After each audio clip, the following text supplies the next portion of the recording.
Hidden world T V کے معزز دوستو، آج ہم آپ کو ایک ایسے ملک کے بارے میں بتانے جا رہے ہیں جسے فحش فلموں کا گڑھ مانا جاتا ہے۔ یہاں کی لڑکیاں لڑکوں کے ساتھ ہنی مون تو مناتی ہیں لیکن شادی کرنے سے گریز کرتی ہیں۔ اس ملک کی شرمناک بات یہ ہے کہ اس ملک کی 40% عورتیں شادی سے پہلے ہی حاملہ ہو جاتی ہیں، جبکہ حیران کن طور پر اس ملک میں 40% بچے ایسے ہوتے ہیں جو بغیر باپ کے پیدا ہوتے ہیں۔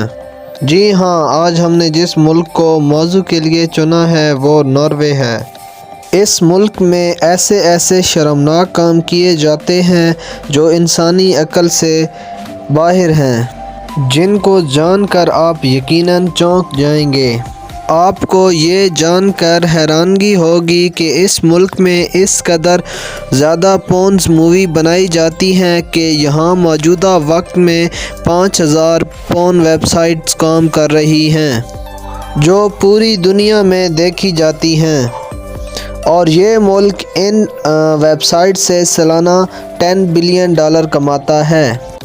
ناروے کی ایک اور حیران کر دینے والی بات یہ ہے کہ اس ملک میں اتنے شادی شدہ لوگ نہیں رہتے جتنے کنوارے پھر رہے ہیں، یعنی یہ لوگ شادیاں کم کرتے ہیں اور ہنی مون زیادہ مناتے ہیں۔ اس ملک کے بارے میں ایک اور شرمناک بات یہ ہے کہ یہاں کی لڑکیاں بہت زیادہ بولڈ ہو جاتی ہیں، جن کے لیے جسمانی تعلقات بنانا بہت عام بات ہے۔ یہاں کی لڑکیوں سے اگر کوئی دوستی بھی کر لے تو وہ فوراً اس شخص کے ساتھ ریلیشن میں آنے کے لیے تیار ہو جاتی ہیں۔ یہاں کی لڑکیاں شادی کم اور ہنی مون زیادہ مناتی ہیں۔ ناروے میں بہت سی خواتین ایسی ہیں جو صرف جنسی تعلق بنانے کے لیے کچھ دن یا مہینوں کے لیے شادی کرتی ہیں اور پھر اس کے بعد انہیں طلاق دے دی جاتی ہے۔ یہی وجہ ہے کہ اس ملک میں ہر گھنٹے میں 40 طلاقیں ہوتی ہیں۔ اس ملک میں 40% ریپسٹ یعنی عورتوں کے ساتھ زیادتی کرنے والے ایسے لوگ ہیں جنہوں نے کبھی زندگی میں جیل کا منہ بھی نہیں دیکھا، جس سے یہ بات واضح ہوتی ہے کہ یہاں عورتوں کے ساتھ زیادتی کرنا کوئی جرم نہیں۔ یاد رہے کہ ناروے میں شادی کے بعد بچے ماں باپ کو چھوڑ کر چلے جاتے ہیں یا علیحدہ رہنا شروع کر دیتے ہیں۔ اس ملک میں ہر 10 میں سے 9 لوگوں کے ماں باپ جب بوڑھے ہو جاتے ہیں تو وہ انہیں گھر میں رکھنے کی بجائے یتیم خانوں میں چھوڑ آتے ہیں۔ اس لیے اس ملک میں 10 میں سے 7 لوگ خوش نہیں رہ پاتے۔ ان کی جوانیاں تو مزے میں گزرتی ہیں لیکن ان کا بڑھاپا بہت مشکل ترین گزرتا ہے۔ تقریباً اس دنیا میں ہونے والے 20% کریڈٹ اور ڈیبٹ کارڈ کے فراڈز بھی اسی ملک میں کیے جاتے ہیں۔ دنیا میں سب سے زیادہ خودکشی کرنے والی آرمی بھی اسی ملک کی ہے۔ اس ملک میں ہر 25 مرنے والوں میں سے ایک شخص خودکشی کرتا ہے، یعنی کہ امیر ترین ملک میں رہنے کے باوجود اور تمام تر سہولیات ہونے کے باوجود یہاں کے لوگ اپنی زندگی سے خوش نہیں ہیں۔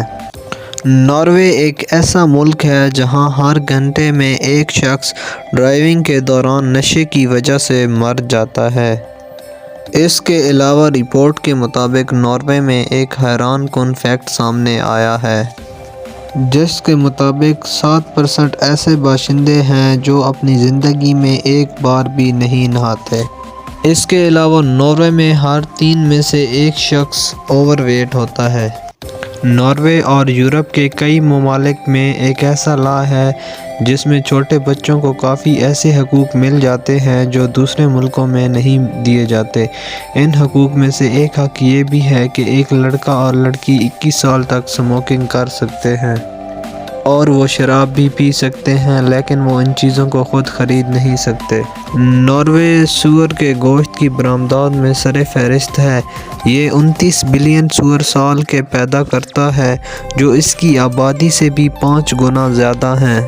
دنیا میں شراب نوشی کی عمر 21 سال ہے، جبکہ یہاں پر صرف 16 سال ہے۔ ہم جسم پرستی، فحش فلموں اور جسم فروشی کو یہاں پر قانونی مقام حاصل ہے۔ یہ دنیا کا واحد ملک ہے جہاں پیڈوفائل یعنی وہ لوگ جو بچوں سے جنسی تعلقات قائم کریں ان کو مجرم سمجھنے کی بجائے صرف دماغی بیمار سمجھا جاتا ہے اور پھر ایسے لوگوں کو نفسیاتی ہسپتال میں رکھا جاتا ہے۔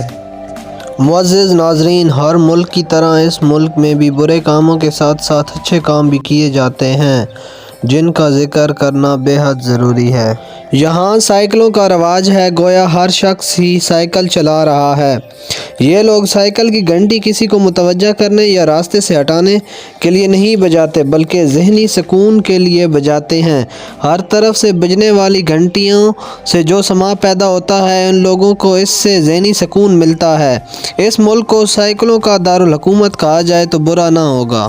ناروے کی بادشاہت دنیا کی پرانی ترین بادشاہت ہے جو لگ بھگ 1000 سال سے چلی آ رہی ہے اور یہاں کا جھنڈا کسی بھی آزاد ملک کا پرانا ترین جھنڈا ہے جو لگ بھگ 1219 سے ویسے کا ویسا ہی ہے۔ اس ملک میں قومی پرچم کے علاوہ کسی بھی قسم کا پرچم لہرانا جرم ہے۔ ناروے میں ٹریفک چالان باقی یورپ کی طرح آپ کی آمدنی سے منسلک ہے۔ اگر آپ امیر ہیں تو یہ جرمانہ لاکھوں میں بھی ہو سکتا ہے اور اگر آپ کا تعلق کم آمدنی والے طبقے سے ہے تو آپ کو خاصی رعایت دی جاتی ہے اور یہ لوگ آزادی رائے کے دلدادہ ہیں۔ 1971 میں ناروے نے ہینگن سے تھوڑے فاصلے پر ایک کمیونٹی کو اپنے طرز پر رہنے کے حقوق دیے تھے جسے فری ٹاؤن کیسٹینیا کہتے ہیں۔ یہاں کی آبادی 1000 لوگوں پر مشتمل ہے۔